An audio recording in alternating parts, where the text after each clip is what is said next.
Assalamualaikum warahmatullahi wabarakatuh. Kami dari kelompok 5 akan mempresentasikan tentang business plan milik kami yang berjudul Alat Monitoring Infus Berbasis IoT. Baiklah, sebelumnya saya perkenalkan dulu, saya Engga Pratama dengan anggotakan Amril Fauzi, Hendra Utama, dan Rifan Syah. Baik, mari kita mulai presentasinya. Table of content. Sini ada 4. Yang pertama ada business overview. Yang kedua ada market analysis and competition. Yang ketiga ada sales and marketing plan. Dan yang keempat ada manajemen resource. Kita mulai dari yang pertama. Mission statement. Here it could describe the company mission. A clear message is a good way to get down to business. Kelompok 5 terbentuk pada tahun 2020 sampai 2021 dan kami memiliki sebuah nama yaitu MIT Corp Medical Innovation Technology. Untuk ide-ide bagus dan inovasi sejati, Anda memerlukan interaksi manusia, konflik, argumen, dan debat. Oke, kita mulai. Yang pertama ada business overview. Ringkasan eksekutif, alat monitoring infus pasien ini berbasis IoT merupakan sebuah alat infus berbasis internet yang memudahkan pengguna dalam memonitoring kondisi pasien. Dengan tujuan, alat ini dibuat mampu membaca volume dan tetesan infus dan dapat dimonitoring langsung lewat website yang sudah dibuat.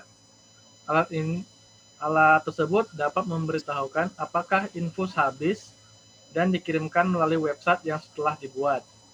Adapun manfaat alat monitoring infus dan mempermudah bagi dokter dan juga perawat untuk melihat apakah infus hampir habis atau belum. Agar permasalahan tentang kelemahan monitoring sisa cairan infus dan aliran infus ini sedang berjalan dapat diatasi di puskesmas dan di rumah sakit. Problem, human error yang dapat menyebabkan kesalahan yang fatal terhadap pasien. And solution, untuk membantu petugas perawat dan dokter pada saat pengecekan infus pasien agar tidak terjadi kesalahan dalam pergantian infus yang mau habis demi menghindari terjadinya korban jiwa. Keunggulan dari produk kami ini yang biasa perawat harus mengecek secara berkala dan memakan waktu untuk berpindah-pindah ruangan. Dengan kami, perawatan tidak harus sering mengecek ke ruangan pasien, perawat dapat mengecek melalui internet atau aplikasi. Yang kedua, market analysis and target. Saya serahkan kepada Amril Fauzi untuk menjelaskan. Market analysis and target. Target gender yang laki-laki 50%, perempuan 50%, dan segala umur. Market target. Untuk market target puskesmas 10%. Kenapa 10%? Karena di Batam sendiri puskesmas hanya tersedia di wilayah-wilayah tertentu. Contohnya di Batu Haji. Di daerah Batu Haji adanya di Kapling, dan di Galang termasuk ada puskesmas, makanya dibuat puskesmas 10%. Kalau klinik 15%, karena di Batam banyak klinik juga. Dan yang ketiga rumah sakit, tahulah rumah sakit 20%, banyak yang ada di rumah sakit.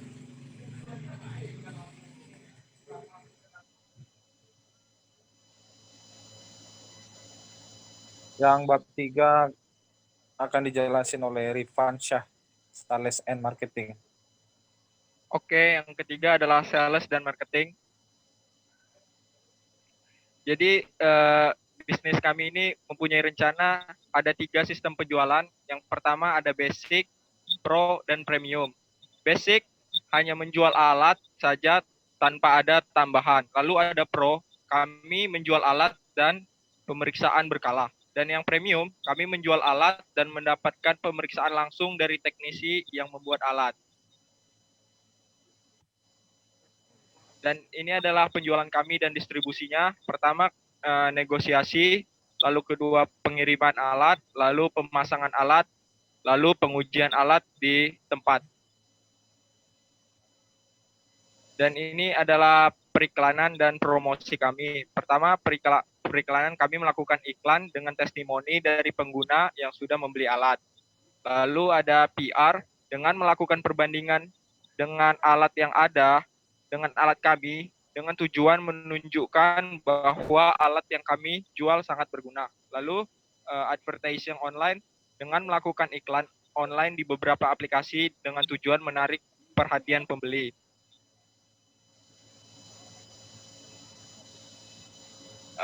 Keempat, manajemen resource yang akan dijelaskan oleh Hendra Utama. Oke, bab 4 saya akan menjelaskan itu mengenai manajemen resource. Cara pengolahan biaya. Sumber utama bisnis pengolahan uang pribadi dari setiap anggota dan nanti keuntungan dari alat akan dibagi rata, tergantung seberapa banyak alat yang terjual. Tim dan pengembangan organisasi bisnis dari alat yang dibuat ini pasti banyak menarik investor-investor yang akan gabung untuk bekerjasama, dan dibentuklah tim pemasarannya.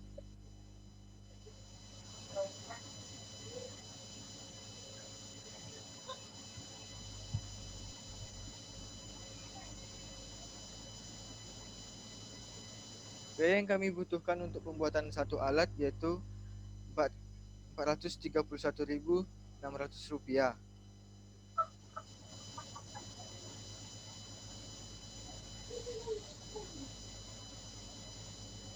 Dan dari keseluruhan alat kami mengeluarkan modal yaitu Rp431.600. Sementara harga yang akan kami jualkan itu ke pasaran ya dengan harga Rp600.000 per alatnya.